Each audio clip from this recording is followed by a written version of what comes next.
नमस्कार, मेरा नाम है सुमित सिंह मेहता। हाजिर हूँ आपके सामने थर्मोडायनेमिक्स से रिलेटेड एक और नया लेक्चर लेके। आज का हमारा है लेक्चर नंबर 33 और आज के इस लेक्चर हम क्या करने वाले हैं, जो कॉन्सेप्ट ऑफ एंट्रोपी हम पढ़ रहे थे उसे क्या करेंगे, हम आगे डिस्कस करेंगे।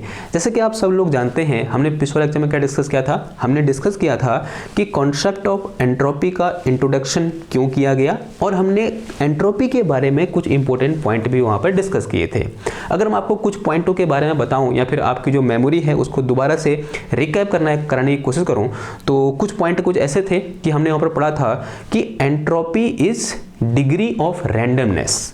किसी सिस्टम की एंट्रोपी हमें बताती है कि उस सिस्टम के मॉलिक्यूल कितने रैंडम है, या बोल सकते हैं जो मॉलिक्यूलर अरेंजमेंट है उनमें कितनी रैंडमनेस है, ये हमको कौन बताता है, उस सिस्टम की एंट्रोपी बताती है। ऐसा हमने कल क्या किया था, डिस्कस किया था। एक और हमने वहाँ पर इंपॉर्टेंट चीज़ पढ़ी थी, हमने ये बोला था कि अगर कोई प्रोसेस हो रही है तब वो प्रोसेस उस डायरेक्शन में होगी जिस डायरेक्शन में चेंज इन एंट्रोपी डिक्रीज नहीं होगी। यानी अगर कोई प्रोसेस हो रही है तब उस प्रोसेस के होने के दौरान हमेशा एंट्रोपी क्या करती है, इंक्रीज करती है। ठीक है, 2 पॉइंट हो गए।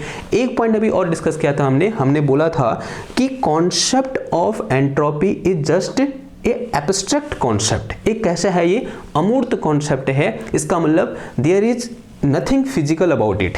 ठीक है, मतलब क्या बोला हमने कि इसके मतलब जैसे टेम्परेचर होता है ना, उसको हम फील कर सकते हैं, प्रेशर होता है उसको हम फील कर सकते हैं, लेकिन एंट्रोपी को हम फील नहीं कर सकते हैं। तो ये क्या है, एक एब्स्ट्रैक्ट कॉन्सेप्ट है। अब एब्स्ट्रैक्ट कॉन्सेप्ट है तो वहाँ पर हमने एक बात और बोली थी कि entropy is a mathematical device. Entropy क्या होता है, एक मैथमेटिकल डिवाइस होता है, या बोल सकते हैं एक मैथमेटिकल फंक्शन होता है। अब वो मैथमेटिकल फंक्शन क्या होगा उसे आज हम क्या करेंगे, डिस्कस करेंगे। यानी वो एंट्रोपी का मैथमेटिकल फॉर्मूला क्या होगा वो हम क्या करेंगे, आज डिस्कस करेंगे। और इसलिए मैंने जो आज की हेडिंग है वो भी क्या लिखी है, व्हाट इज एंट्रोपी लिखी है। अब थ्योरेटिकली तो कल हम पढ़ चुके हैं what is entropy. Entropy is degree of randomness. ठीक है, यहां बोल सकते हैं entropy tell us in which direction process will evolve, but that is theoretically. Now what will be the actual mathematical expression of entropy, this is our today's aim. ये क्या होने वाला है, हमारा आज का लक्ष्य होने वाला है कि एंट्रोपी का जो मैथमेटिकल एक्सप्रेशन होगा वो क्या होगा, उसे निकालना। ठीक है, तो सबसे पहले आप हिंट डालो क्या, व्हाट इज एंट्रोपी, और इसके नीचे लिख के चलते हैं। ओके, थोड़ा सा यहाँ पर आप मैथमेटिकल पार्ट होने वाला है तो हम क्या करेंगे, एकदम मजे से पढ़ेंगे। ओके, सबसे पहले अब हिंट डालो क्या, व्हाट इज एंट्रोपी, और उसके नीचे लिख के चलो एक जो हमारी पुरानी चीज़ें हैं उनको भी हम याद करते रहेंगे, उनको भूलना नहीं है जो पुरानी चीज़ें हैं, क्योंकि वही क्या करेंगे, हमको जो कॉन्सेप्ट ऑफ एंट्रोपी है उसे समझने में हेल्प करेंगी, जो खास करके सेकंड लॉ ऑफ थर्मोडायनेमिक्स, क्योंकि वहीं से क्या आएगा, इसका कॉन्सेप्ट भी बाहर आएगा। ठीक है, तो second law of thermodynamics I hope आपने पढ़ा होगा, और वहाँ पर जो हमारे पास इफिशियंसी ऑफ हीट इंजन है, इफिशियंसी ऑफ कार्नोट इंजन है, ये सब आपने क्या की होगी, डिस्कस की होगी, या बोल सकते हैं या फिर पढ़ी होगी। जो मैंने लेक्चर सीरीज बना रखी है उसमें ये लेक्चर आपने देखा होगा, और मैं ये आशा करता हूं आपने ये भी पढ़ा होगा कार्नोट साइकिल क्या होता है, रिवर्सिबल साइकिल क्या होता है, और इरिवर्सिबल प्रोसेस या फिर रिवर्सिबल प्रोसेस क्या होती है, ये भी आप अच्छे से डिस्कस करके यहां पर आए हो। ओके, नाउ ये हिंट डाली आपने, हेडिंग क्या है हमारी, व्हाट इज एंट्रोपी, और इसके नीचे लिख के चलो to answer this question, to answer this question let me go through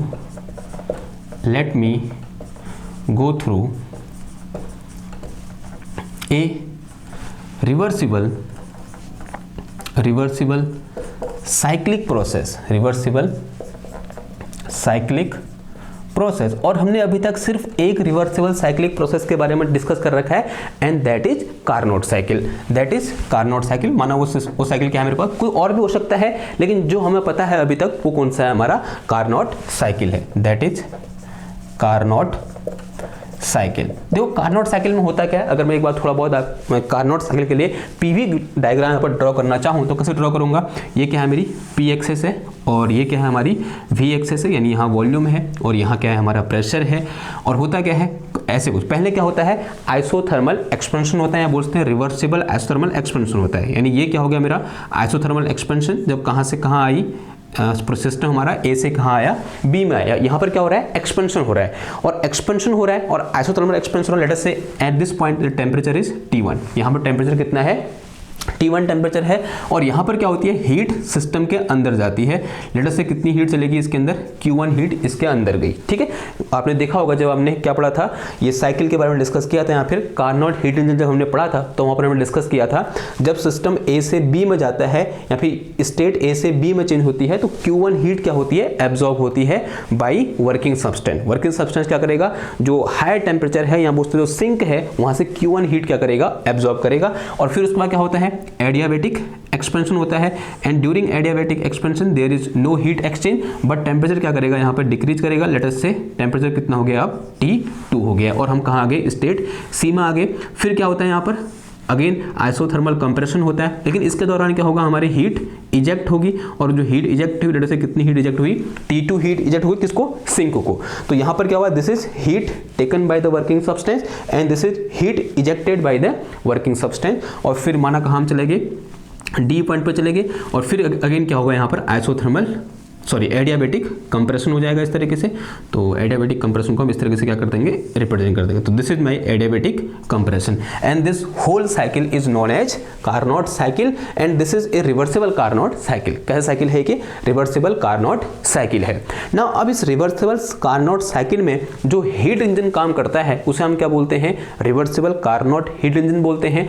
मान लिया जो मेरे पास रिवर्सिबल कार्नोट हीट इंजन है वो दो टेम्परेचर T1 और T2 के बीच क्या कर रहा है, काम कर रहा है। बोलते हैं दो रिजर्वॉयर टेम्परेचर T1 और टेम्परेचर T2 के बीच काम कर रहा है, और ऑब्वियस सी बात है, तो जो यहाँ पर T1 है ये क्या है, मेरा ग्रेटर देन T2 है। तो इसका मतलब जो T1 है वो क्या है, टेम्परेचर ऑफ हॉट रिजर्वॉयर है, और जो T1 है वो क्या है, टेम्परेचर ऑफ हॉट रिजर्वॉयर है, और जो T2 है वो क्या है, टेम्परेचर ऑफ कोल्ड रिजर्वॉयर है। तो मान लिया मेरे पास यहाँ पर क्या है, इस तरीके से एक रिजर्वॉयर मैंने बना दिया। This is my reservoir at higher temperature, let us से इसका टेम्परेचर कितना है, T1 है, और यहाँ पर मैंने एक रिजर्वॉयर बना दूसरा वाला, और अज्यूम किया कि ये कहाँ पर है, एट लोअर टेम्परेचर पर है, और लेट अस से दिस टेम्परेचर इज T2। यहाँ मैंने क्या लगाया, एक हीट इंजन लगाया इस तरीके से, ओके। और माने ये कैसा हीट इंजन है, रिवर्सिबल कार्नोट हीट इंजन है, रिवर्सिबल कार्नोट हीट इंजन है। ठीक है, कैसा इंजन है, रिवर्सिबल कार्नोट हीट इंजन है। और अज्यूम किया इसने यहाँ से कितनी हीट ली, Q1 हीट ली, कितनी हीट ली यहाँ से, Q1 प्राइम बोल दो, कितना बोल दो, Q1 प्राइम हीट ली, और इसे कितनी दे दी, Q2 प्राइम इसको दे दी, और मान लिया इसने कितना वर्क किया, W वर्क किया, फिर W1 क्या किया, वर्क किया, कितना वर्क किया इसने, W1 वर्क किया। अब इसकी कुछ इफिशिएंसी होगी, लेट अस से इसकी इफिशिएंसी कितनी है, ईटा R है, R इज रिप्रेजेंटिंग कि this heat engine is reversible heat engine. तो अगर मैं ईटा R निकालूंगा यहाँ से, तो this will be equal to 1 minus का कितना हो जाएगा, ये Q2 prime upon Q1 prime हो जाएगा। This is my heat capacity, sorry, this is my efficiency of reversible Carnot heat engine. अब मैंने क्या किया, यहीं पर एक और हीट इंजन लगाया मैंने, but this heat engine is not reversible Carnot heat engine, या बोलते हैं इरिवर्सिबल है, यानी ये नहीं है, ये वाला हीट इंजन नहीं है, दूसरा हीट इंजन है, लेकिन वो भी साइकिल में काम करेगा, लेकिन ये कैसा नहीं है, परफेक्टली रिवर्सिबल नहीं है। तो अज्यूम किया कि इसने यहाँ से कितनी हीट ली, Q1 हीट ली इस तरीके से, और इसे कितनी दे दी, सिंक को Q2 दे दी। लेकिन इन दोनों हीट इंजन की खासियत क्या है कि दोनों सेम टेम्परेचर के बीच क्या कर रहे हैं, काम कर रहे हैं, और इसने जो वर्क किया वो कितना कर दिया, माना इसने W2 वर्क किया। तो this is also heat engine but not Carnot heat engine.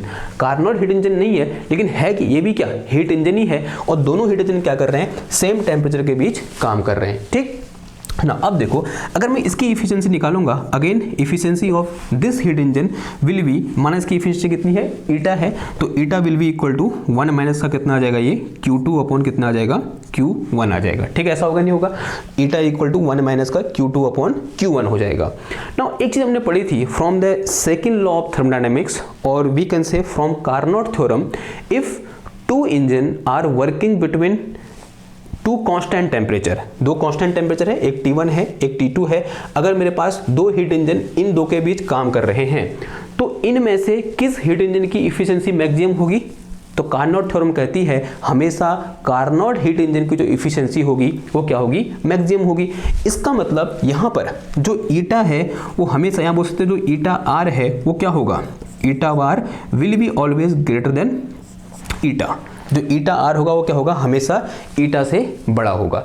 अगर मैं ये बोलूं कि जो दूसरा वाला हीट इंजन है ये भी रिवर्सिबल, सॉरी हाँ ये भी रिवर्सिबल है या फिर ये भी कार्नोट है, तो यहाँ पर इक्वल टू का साइन भी आ जाएगा। अगर मैं सिर्फ क्या रखूंगा, यहाँ पर एक ग्रेटर का साइन रखूंगा, तो किसको दिखाएगा कि ये कैसा है, इरिवर्सिबल हीट इंजन है और ये रिवर्सिबल है, यानी ये कार्नोट हीट इंजन नहीं है, ये कार्नोट हीट इंजन है। अगर मैं यहाँ पर ये लगा सकता हूँ, अगर मैं बराबर का साइन लगाऊंगा, इसका मतलब ये दोनों हीट इंजन कैसे हैं, कार्नोट हीट इंजन है। ठीक है, अगर मेरे पास दो कार्नोट हीट इंजन है और वो दोनों कार्नोट हीट इंजन दो टेम्परेचर के बीच या फिर दो कांस्टेंट टेम्परेचर के बीच काम कर रहे हैं, तब दोनों की इफिशिएंसी क्या होती है, बराबर होती है। ऐसा कौन कहता है, कार्नोट थ्योरम कहती है। ठीक है, और वहां पर इस टाइप की इनइक्वालिटी के बारे में हमने क्या किया था, डिस्कस किया था। अगर आपने इससे पिछले लेक्चर देखे हैं तो आपको पता है।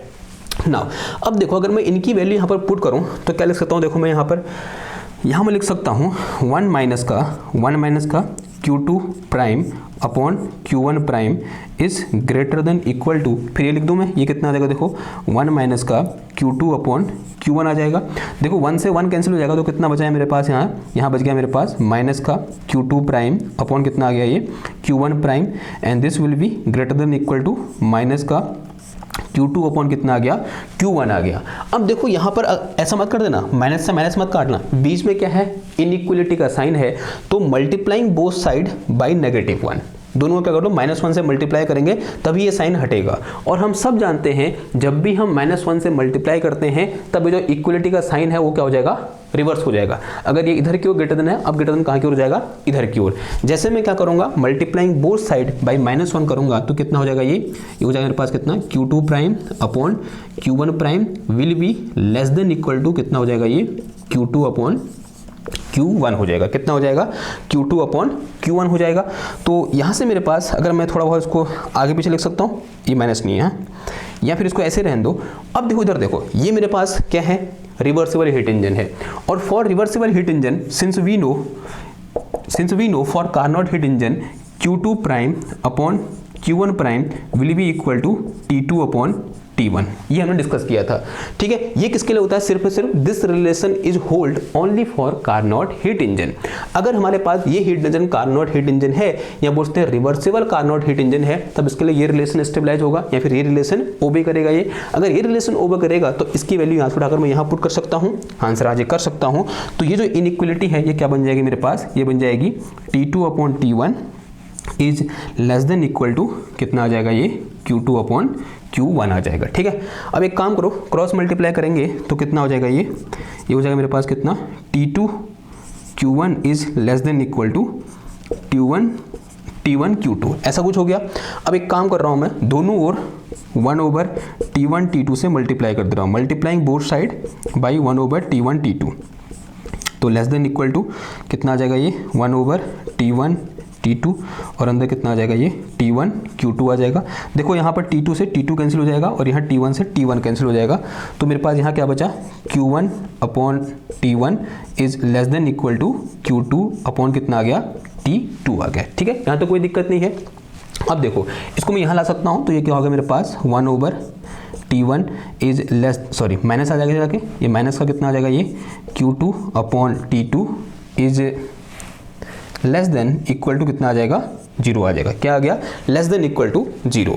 अब एक चीज देखो, यहाँ पर हमें इसको ऐसा लिख सकता हूँ कि जो Q2 है वो एक्चुअल में क्या है, हीट इजेक्टेड है, और जो Q1 है वो क्या है, हीट एब्जॉर्ब है। थोड़ी देर ऐसा बोल सकते हैं हम कि जो Q2 होती है वो क्या होती है, हीट रिजेक्टेड, और जो Q1 होता है वो क्या होता है, हीट एब्जॉर्ब होता है। तो यहाँ से मेरे पास क्या आ जाएगा, Q1 अपॉन T1 प्लस लिख रहा हूँ यहाँ पर, और माइनस का Q2 अपॉन कितना आ जाएगा, T2, and here this minus sign indicating कि this Q2 is heat rejected, और जो हीट रिजेक्टेड होती है वो कैसी होती है, नेगेटिव होती है, हमने पढ़ा हुआ है, and this is less than equal to कितना हो जाएगा, ये 0 हो जाएगा। ठीक, ओके। अब देखो यहाँ पर इसको मैं क्या लिखता हूँ, देखो ये क्या है मेरे पास, Q1 हीट एब्जॉर्ब, जो T1 है वो क्या है, टेम्परेचर ऑफ हॉट रिजर्वायर। ठीक है, और जो Q2 है या माइनस Q2 है वो क्या है, हीट इजेक्टेड, और जो मेरे पास T2 है वो क्या है मेरे पास यहाँ पर, temperature of this cold reservoir. तो इस चीज़ को मैं ऐसे लिख सकता हूँ, ध्यान से देखना एक बार, इसको मैं ये लिख सकता हूँ कि summation of QI TI is less than equal to 0 for I is equal to 1 से 2। ठीक है, जब 1 पुट करेंगे तो Q1 T1 आ जाएगा, और जब 2 पुट करेंगे माइनस साइन भी आएगा। क्यों? क्योंकि जब 2 पुट कर रहे हैं हमको यहाँ पर साफ दिखाई दे रहा है कि जो Q2 है वो क्या है, हीट इजेक्टेड है, तो अपने आप यहाँ पर क्या आ जाएगा, नेगेटिव साइन आ जाएगा। तो इस को हम ऐसे हम लिख सकते हैं, इस समेशन के टर्म में इस तरीके से लिख सकते हैं। अगर मैं यहाँ पर I को हटाना चाहूँ तो इसको मैं और ऐसे भी लिख सकता हूँ कि summation of Q upon T is less than equal to 0। ऐसा कुछ हो गया ये भी लिख सकते हैं हम यहाँ पर। आंसर है हाँ जी, ऐसा भी लिख सकते हैं। नाउ अगर मैं ये बोलूँ कि both the heat engine are reversible heat engine, जो मैंने यहाँ पर दोनों हीट इंजन लगा रखे हैं, दो के दो कैसे हैं, रिवर्सिबल हीट इंजन है, तो यहाँ पर जो इनइक्वलिटी का साइन है वो हट जाएगा, यानी बराबर का साइन आ जाएगा। If both the heat engine are reversible heat engine, तो for reversible heat engine, for reversible heat engine हमारे पास क्या आ जाएगा, सिर्फ यहाँ पर इक्वल का साइन आ जाएगा। तो ये मेरे पास क्या हो जाएगा, this will be summation of Q upon T is equal to 0। तो summation of Q upon T equal to कितना आ गया, 0 आ गया। ठीक है ना। अब यहाँ पर जो मेरे पास Q है एक्चुअल में ना, एट टेम्परेचर T, वो क्या है, heat given to the system है। अगर मैं ये बोल रहा हूँ कि मैंने एक बहुत स्मॉल अमाउंट ऑफ हीट दे रखी है, यानी ट्रांसफर ऑफ हीट जो है वो बहुत ही स्मॉल है, तो हम सब जानते हैं for small change this summation will be converted into integration. तो समेशन किस में चेंज हो जाएगा, हमारा इंटीग्रेशन में चेंज हो जाएगा। तो इंटीग्रेशन इनटू DQ अपॉन कितना आ जाएगा, DQ upon T, and this will be equal to 0।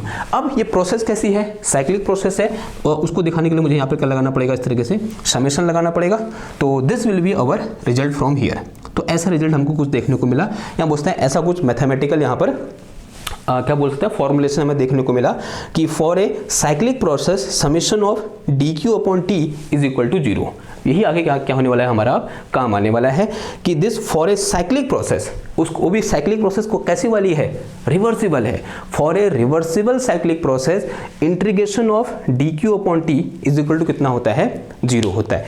यहाँ तो समझ में आया। अगर यहाँ तक समझ में आया तो जो आय की चीज़ें हैं वो भी क्या आ जाएंगी, आप समझ में आ जाएंगे, क्योंकि वो क्या होने वाली हैं, इजी होने वाली है। ठीक है, ये फॉर्मुलेशन था यहाँ पर तक का, ये बहुत इंपॉर्टेंट है। ठीक है, कि this integration over A cycle and this cycle is actually cyclic process, और वो भी कैसी cyclic process, reversible cyclic process, यानी वो कैसी एक आइडल केस है, रिवर्सिबल है, वहाँ पर किसी भी टाइप का क्या बोलते हैं, डिसिपेटिव लॉस नहीं हो रहा है, तभी वो क्या है, रिवर्सिबल है। और उसके लिए जो मेरे पास dQ by dt integration over A close curve वो कितना होता है, हमारा 0 होता है। This is A mathematical formulation ना। अब देखो, अब इस मैथमेटिकल फॉर्मुलेशन का आगे कैसे बढ़ेंगे। अब एक अज्यूम करो कि मेरे पास अगेन क्या है, एक साइक्लिक प्रोसेस है। ठीक है, ये तो क्या था, एक हमको जो पहले से पता है उस साइक्लिक प्रोसेस में हमने बात करी और वहां से हम ये मैथमेटिकल रिजल्ट लेके आए। ठीक ना, अब मैं क्या कर रहा हूँ, let us consider we have a process, या बोल सकते हैं let us consider another process, let us consider another process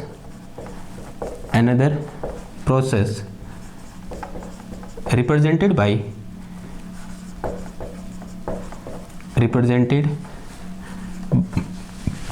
following graph। Obviously बात है, वो ग्राफ कौन सा वाला होगा, हमारा PV ग्राफ होगा। एक PV ग्राफ बनाओ और यहाँ पर एक प्रोसेस को रिप्रेजेंट करो। ठीक है, इस तरीके से हमने क्या किया, एक PV ग्राफ बनाया, तो this is my P axis and this is my V axis. मान लिया कोई एक सिस्टम इनिशियली स्टेट 1 में था, कहाँ पर था, कोई स्टेट 1 है, इनिशियली इस स्टेट में था मेरे पास कोई सिस्टम, और यहाँ से वो चलना स्टार्ट हुआ, प्रोसेस हुई और सिस्टम कहाँ पहुँच गया, स्टेट 2 में चला गया, और उस प्रोसेस के दौरान उसने जिस पाथ को फॉलो किया, लेट अस से वो पाथ क्या है मेरे पास, A है। लेट अस से वो पाथ क्या है मेरे पास, A पाथ है। अब साइक्लिक प्रोसेस होनी चाहिए, तो क्या आएगा, वो दोबारा से वापस आएगा। माना ये कहाँ से, इधर से, इस पाथ से, पाथ B से क्या हो, वापस आया। किस पाथ से वापस आया इस समय, वो पाथ B से वापस आया, गया कहाँ से, स्टेट 1 से स्टेट 2 में गया, किस पाथ के अलोंग, पाथ A के अलोंग। फिर स्टेट 2 से स्टेट 1 में आया, किस पाथ के अलोंग, पाथ B के अलोंग। और दोनों केस में जो कंडीशन है वो ये है, दोनों जो पाथ हैं वो कैसे हैं, रिवर्सिबल हैं। कैसे पाथ है, रिवर्सिबल प्रोसेस, यानी जो प्रोसेस हो रही है 1 से 2 वो कैसी प्रोसेस है, रिवर्सिबल प्रोसेस है। तो यहाँ पर अनदर रिवर्सिबल प्रोसेस लिखो, रिवर्सिबल प्रोसेस। ठीक है ना, अगर मैं इस केस में इस क्वांटिटी को निकालना चाहूँ, ये जो क्वांटिटी मैंने यहाँ पर लिखी है, मैथमेटिकल फॉर्मूला निकल के आ रखा है जो, अगर मैं इसके लिए देखूँ, इस क्लोज कर्व के लिए देखूँ, या बोलते हैं इस क्लोज साइकिल के लिए देखूँ, या बोल सकते हैं इस साइक्लिक प्रोसेस के लिए देखूँ, तो दिस विल बी क्या हो जाएगा बताओ। तो इंटीग्रेशन कहाँ से कहाँ, 1 से 2 किस पाथ के अलोंग, पाथ ए के अलोंग, ये लिखना बहुत इंपॉर्टेंट है, ठीक है। फिर 2 से 1 किस पाथ के अलोंग, पाथ बी के अलोंग। अगर मैं क्या निकालूं यहाँ पर, डी क्यू ओवर टी निकालूं। अब देखो ये जो चीज़ है ना यहाँ पर डी क्यू ओवर टी, जो क्यू है वो कैसी प्रोसेस है, जो यहाँ पर जो प्रोसेस हो रही है कैसी हो रही है, रिवर्सिबल हो रही है। तो उसे दिखाने के लिए यहाँ पर क्या लिख दो, आर लिख दो। दिस आर इज रिप्रेजेंटिंग कि दीज ऑल प्रोसेस 1 से 2 और 2 से 1 दोनों कैसी हैं, रिवर्सिबल प्रोसेस है, ठीक है, ये हमको पता चल रहा है। और साइक्लिक है वो दिखाने के लिए मैंने यहाँ पर क्या लगा दिया, अंडा लगा दिया, and this must be equal to 0। एक किसके बराबर होगा मेरे पास, 0 के बराबर होगा। अब हम सब जानते हैं कि we can divide this cyclic process in 2 part. तो पहला पार्ट क्या हो जाएगा, 1 से 2, फिर दूसरा पार्ट क्या हो जाएगा, 2 to 1 हो जाएगा। तो इसको मैं कैसे लिख सकता हूँ, इसमें लिख सकता हूँ कैसे, 1 से 2, ये मेरे पास क्या आ जाएगा, डी क्यू आर अपॉन कितना आ जाएगा ये टी, और बाया पाथ ए, फिर प्लस कितना आ जाएगा 2 to 1, और फिर क्या आ जाएगा इनटू, सॉरी मतलब अंदर कितना आ जाएगा, डी क्यू आर अपॉन कितना आ जाएगा, टी आ जाएगा, और फिर क्या आ गया ये बाया बी आ गया, and this will be equal to 0। ये किसका हो जाएगा मेरे पास, 0 का हो जाएगा। नाउ सेट इज समीकरण नंबर 1, इसे क्या बोल दो, समीकरण नंबर 1 बोल दो, ठीक ना। अब मैं नेक्स्ट पे केस में क्या कर रहा हूं, अभी मैं ये बोल रहा हूं कि मैं पाथ को चेंज कर देता हूं। मैं इस स्टेट 1 से स्टेट 2 में पाथ ए के अलोंग गया, लेकिन जब वापस आया ना इस पाथ सी से आया। अभी मैं पाथ बी से वापस नहीं आया, कहाँ से आया मैं, पाथ सी से वापस आया। तो उस केस में ये इंटीग्रेशन कैसे चेंज हो जाएगा, देखो तो for reversible cyclic process, reversible cyclic process कहाँ से कहाँ, 1 से 2 बाया पाथ ए एंड 2 से 1 बाया पाथ बी, ठीक है, ये सॉरी बाया पाथ सी, और ये पाथ चेंज हो गया वापस ही वाला, गया तो उसी रास्ते, लेकिन जब वापस आया ना तो पहले वाला पाथ नहीं है, अभी कौन सा वाला पाथ है, पाथ सी है। तो इस केस में अगर मैं इस इंटीग्रेशन को लिखूंगा तो क्या हो जाएगा, देखो तो दिस विल बी इंटीग्रेशन 1 से 2 में गया पाथ ए और 2 से 1 में आया पाथ सी, और निकालना क्या है, डी क्यू आर अपॉन कितना आया D T, and this will be equal to 0।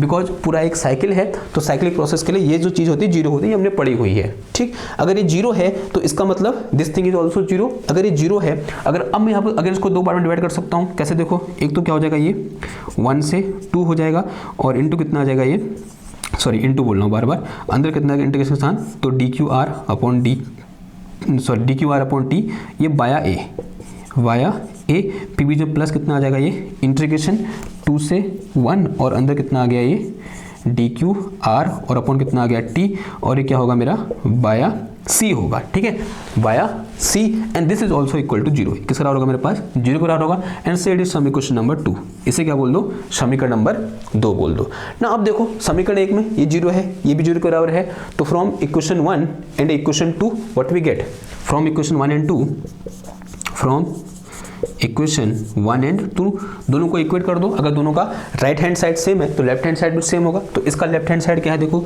तो दिस इज 1 से 2, और अंदर कितना आ गया ये D Q R upon T, and this is via A, फिर प्लस कितना आ जाएगा इंटीग्रेशन 2 to 1, और अंदर कितना आ जाएगा ये डी क्यू आर, और अपॉन कितना आ गया T, and this is via B, and this will be equal to integration 1 से 2, और ये मेरे पास यहाँ क्या आ गया दूसरे वाली इक्वेशन 2 से डी क्यू आर अपॉन कितना आया टी, और फिर अंदर यहाँ कितना बाया ए, फिर प्लस कितना आ जाएगा इंटीग्रेशन 2 to 1, और ये कितना आया मेरे पास D Q R upon T, and this is via C, ठीक है, ऐसा कुछ आया। देखो कुछ चीज़ें कैंसिल हो रही है यहाँ पर, जैसे इससे ये क्या हो गया मेरा कैंसिल हो गया, बचा क्या ये दोनों कैंसिल नहीं होंगे, बिकॉज ये क्या है बाया बी है और ये क्या है बाया सी है, तो हर बार ये क्या होगा अलग होगा, ये अलग होगा, तो ये तो कैंसिल नहीं हो सकते, लेकिन ये दोनों क्या हो सकते हैं कैंसिल हो सकते हैं, बिकॉज ये क्या है बाया ए है, ये भी क्या है मेरा बाया ए है, ठीक है। तो अगर ये दो कैंसिल हो गए तो बचा हुआ पार्ट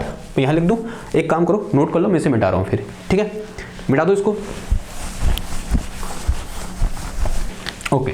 तो देखो यहाँ से क्या बचा मेरे पास, एक ये बचा और एक ये बचा, तो मेरे पास जो फाइनल रिजल्ट निकल के आया वो क्या निकल के आया, देखो इंटीग्रेशन 2 से 1, एंड अंदर क्या है मेरे पास डी क्यू आर, और अपॉन कितना है टी है, and this is via B, and this is equal to integration 2 से 1 और अंदर कितना है मेरे पास dq r है अपॉन कितना है t है and this one is by c and C is समीकरण नंबर 2 हो गया था। इसे क्या बोल दो, समीकरण नंबर 3 बोल दो। अब देखो समीकरण नंबर 3 कुछ इंपॉर्टेंट बात बता रहा है। क्या बता रहा है हमको, ये जो इंटीग्रेशन है, integration dq r upon t by b same है integration 2 to 1 dq r upon t by c। यानी ये पाथ पर डिपेंड नहीं कर रहा है। देख रहे हो आप कितना मजेदार चीज है कि मैं जब इस पाथ से वापस आया और जब मैं इस पाथ से वापस आया तो दोनों बार मुझे रिजल्ट जो है इस इंटीग्रेशन का वो सेम देखने को मिला। तो यहां पर लिख के चलेंगे हम, this equation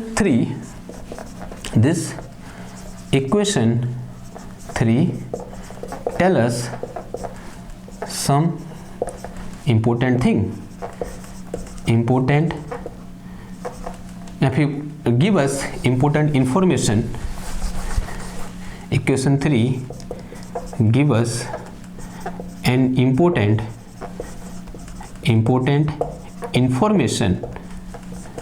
information that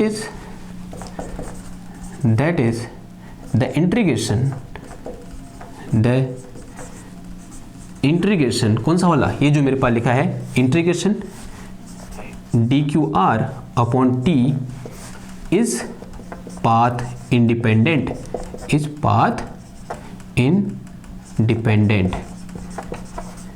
independent क्या होता है, ये पाथ इंडिपेंडेंट होता है। इसका मतलब mathematically it is a state function और we can say it means it is state function,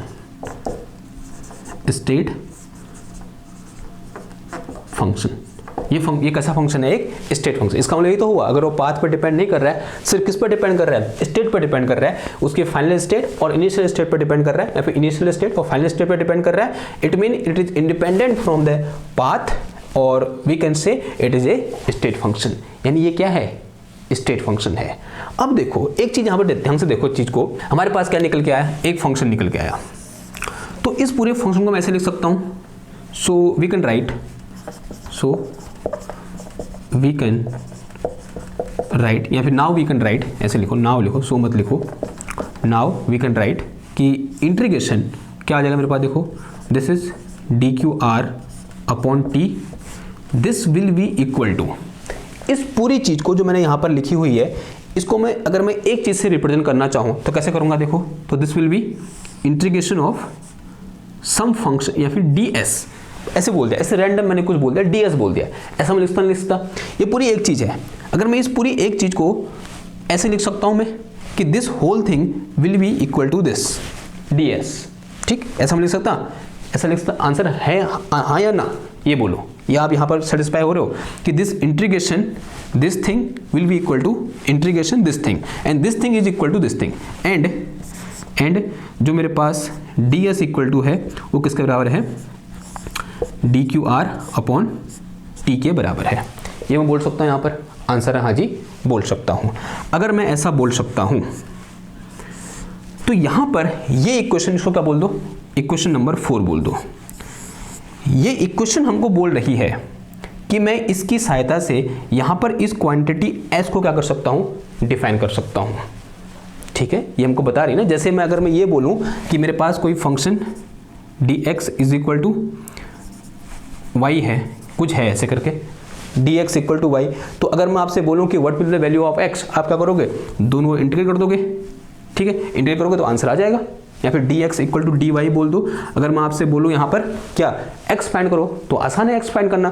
तो ये इक्वेशन को 4 बता रही है कि मैं यहाँ पर क्या कर सकता हूँ, इस एक क्वांटिटी s को डिफाइन कर सकता हूँ। क्या कर सकता हूँ, एक क्वांटिटी s को मैं डिफाइन कर सकता हूँ या बोल सकते हैं कैलकुलेट कर सकता हूँ, and that quantity is entropy. अब मैंने इसको एंट्रोपी क्यों बोला, ऐसे ही बोल दूंगा, नहीं, देखो इसको एंट्रोपी बोलने का क्या रीजन है, ये रीजन है कि ये क्या है, ये जो फंक्शन यहाँ पर है ना वो क्या है, एक पाथ इंडिपेंडेंट फंक्शन है। जैसे मैं s निकालूंगा यहाँ पर, इसको मुझे इंटीग्रेट करना पड़ेगा और इंटीग्रेट करने के बाद जो फंक्शन निकल के आ रहा है वो क्या है, एक पाथ इंडिपेंडेंट है, यानी वो क्या है, स्टेट फंक्शन है। और हमने ये पढ़ा था कि entropy is state function. Entropy क्या होती है, स्टेट फंक्शन होती है। तो यहाँ से मैं इस इक्वेशन से मैं क्या क्या बता रही हूँ हमको, दिस इक्वेशन 4 अलाउ अस, या फिर this equation 4 tell us, this equation 4 tell us we can find a quantity s with the help of it, by it, yeah, with the help of it, with the help of equation 4, and this quantity and this quantity is called entropy,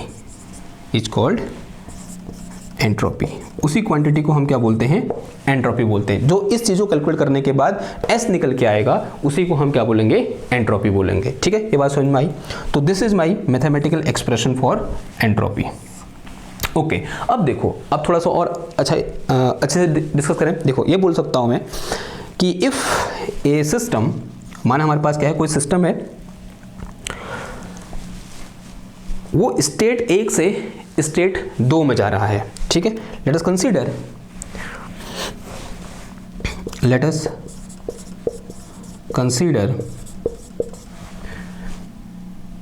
A process, या बोलते हैं a system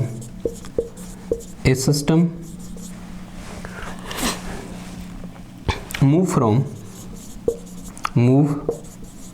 from state 1 to state 2। कहाँ गया, state 1 से state 2 में गया। Then change in entropy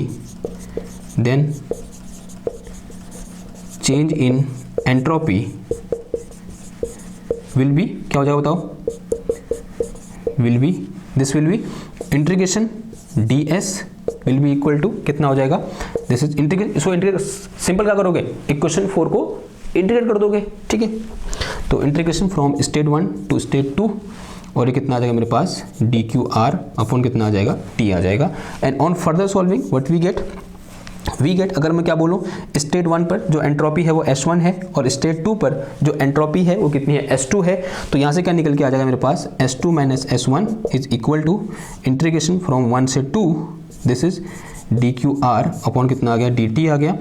and we can write this is also delta S, या फिर चेंज इन एंट्रोपी। तो this is my formula for change in entropy when a system move from state 1 to state 2। लेकिन अभी हमको यहाँ पर एक important चीज़ें ध्यान रखनी है कि जो मूव हो रहा है यहाँ पर स्टेट, वो कैसे हो रहा है, परफेक्टली रिवर्सिबल यहाँ पर प्रोसेस हो रही है। इन रिवर्सिबली वहाँ पर क्या हो रहा है, मूवमेंट हो रहा है, किसका, सिस्टम का। या बोल सकते हैं जो प्रोसेस है वो कैसी है, एक परफेक्ट रिवर्सिबल प्रोसेस है। तब हम यहाँ पर क्या कर सकते हैं, S2 माइनस S1, यहाँ बोलते हैं change in entropy will B this thing. तो यहाँ पर क्या आएगा, 2 आएगा। ठीक, तो दिस थिंग विल बी 2, इस तरीके से। ओके, ये बात समझ में आई ना। अब आप फिर सोच रहे होंगे कि हमने क्या निकाला, चेंज इन एंट्रोपी निकाला।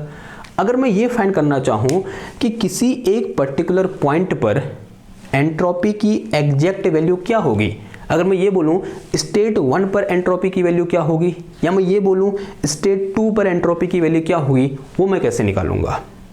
देखो, अभी के लिए, अभी तक हमारी जितनी नॉलेज है, हमारी जो अभी तक हमने पढ़ा हुआ है, जो फर्स्ट लेक्चर से लेकर इस लेक्चर नंबर 33 तक जितना पढ़ा हुआ है, इसके बेसिस पर हम इस चीज़ को डिफाइन नहीं कर सकते कि किसी एक पर्टिकुलर पॉइंट पर एंट्रोपी कितनी होगी। उसके लिए हमें पहले क्या पढ़ना पड़ेगा, थर्ड लॉ ऑफ थर्मोडायनेमिक्स पढ़ना पड़ेगा। लेकिन फिलहाल के लिए मैं आपको एक हिंट देना चाहता हूं कि किसी एक पॉइंट पर हम एंट्रोपी कैसे फाइंड करेंगे। देखो, मिटाओ इस चीज को।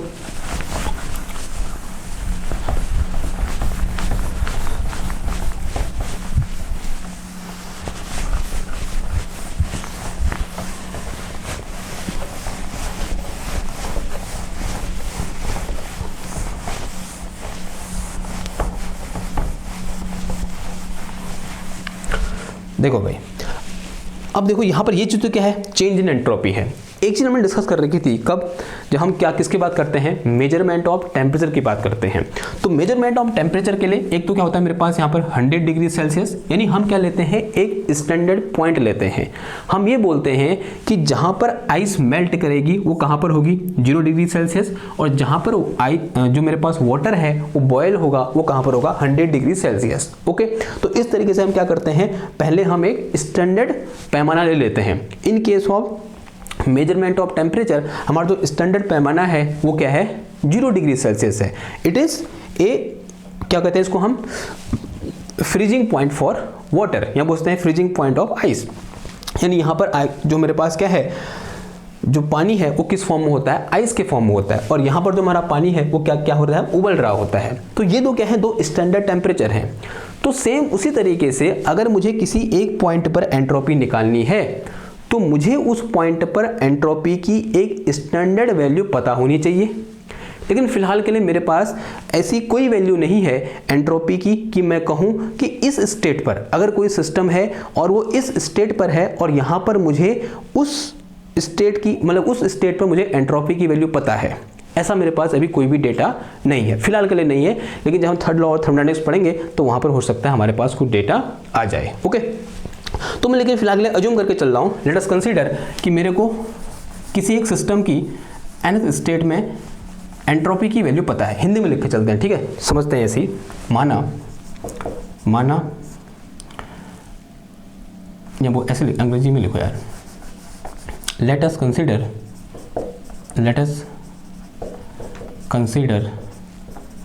वी नो वैल्यू ऑफ, या फिर let us consider we have standard value of entropy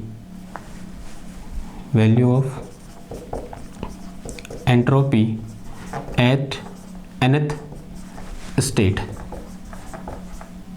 then entropy of system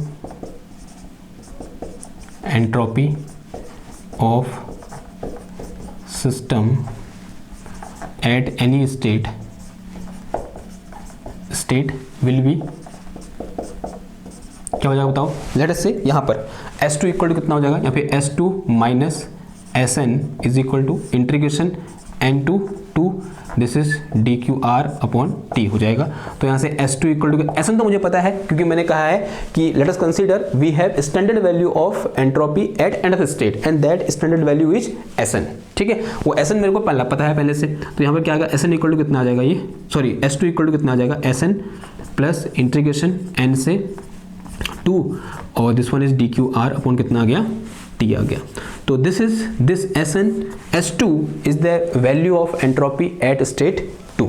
और ये हम तक कब फाइंड कर सकते हैं, जब मुझे एंट्रोपी की कोई स्टैंडर्ड वैल्यू पता हो, कहाँ पर, nth स्टेट पर। वो कोई भी स्टेट हो सकती है और वहाँ पर मुझे एंट्रोपी की वैल्यू पता होनी चाहिए पहले से ही, बिना कैलकुलेट किए पता होनी चाहिए। जैसे मेरे को 0 डिग्री सेल्सियस बिना कैलकुलेट पता है कि मुझे यहाँ पर ये क्या है, 0 degree Celsius is freezing point of water and 100 degree Celsius is boiling point of water. जैसे ये दो स्टैंडर्ड पॉइंट मुझे पहले से पता है, सेम उस तरीके से मुझे किसी सिस्टम के लिए ये एंट्रोपी की nth स्टेट में वैल्यू क्या होगी पहले से पता होनी चाहिए। तभी मैं यहाँ पर क्या कर सकता हूँ, S2 फाइंड कर सकता हूँ, या बोल सकते हैं किसी एक पर्टिकुलर स्टेट में एंट्रोपी की वैल्यू फाइंड कर सकता हूँ। ये तो S2 है, मैं इसको ऐसे भी लिख सकता हूँ, SM भी लिख सकता हूँ। माना कौन सी स्टेट में निकालना चाह रहा हूँ मैं, mth स्टेट में निकालना चाह रहा हूँ, तो this will be equal to Sn integration N2 M और ये कितना आ जाएगा, dQr अपॉन कितना आ जाएगा, T आ जाएगा, ठीक है, इस तरीके से। तो these are some important formula and this is how we defined change in entropy in case of reversible process. अगर प्रोसेस रिवर्सिबल है तो किस तरीके से हम चेंज इन एंट्रोपी निकालते हैं, उसके लिए क्या है, ये फॉर्मूला है, ठीक है। तो आज इसको यहाँ पर क्या करते हैं, एंड करते हैं। अभी इसमें बहुत सारी चीज़ें हमने पढ़नी है, लेकिन फिलहाल के लिए यहाँ पर इसको क्या करो, एंड करो। और आने वाला जो लेक्चर है उसमें क्या डिस्कस करेंगे, इससे रिलेटेड कुछ क्वेश्चन करेंगे। और अभी हो सकता है आपको नया कॉन्सेप्ट है, नई चीज़ें आप पढ़ रहे हो, तो हो सकता है कम दिमाग में घुस रहा होगा। लेकिन जब हम कल लोग क्वेश्चन करेंगे ना, न्यूमेरिकल करेंगे, उसके बाद क्या होगा, आपका जो कॉन्सेप्ट है वो और ज़्यादा क्या हो जाएगा, कॉन्क्रीट हो जाएगा। ठीक है, कहीं पर समझ में नहीं आया, कोई स्टेप समझ में नहीं आया कि ये कैसे हुआ, या जो फर्स्ट में हमने जो इनइक्वलिटी वाला किया था वो कैसे मतलब हमने इंट्रोड्यूस किया, अगर कहीं पर समझ में नहीं आया तो फटाफट से नीचे कमेंट में लिखो, या आप मुझे सीधे मैसेज भी कर सकते हो व्हाट्सएप पे, नंबर कहाँ है, अबाउट में है। ठीक है, या फिर इंस्टाग्राम में आप डीएम भी कर सकते हो, आपकी मर्जी, आप कहीं भी हमसे कांटेक्ट कर सकते हो, हम आपकी सेवा में हमेशा तत्पर हैं। तो फिलहाल के लिए इस लेक्चर को यहीं पर एंड करते हैं। आपका काम क्या है, लाइक शेयर एंड सब्सक्राइब करते रहिए, और हम मिलते हैं आपसे नेक्स्ट क्लास में एक और नए टॉपिक के साथ। तब तक के लिए थैंक यू, धन्यवाद, बाय बाय।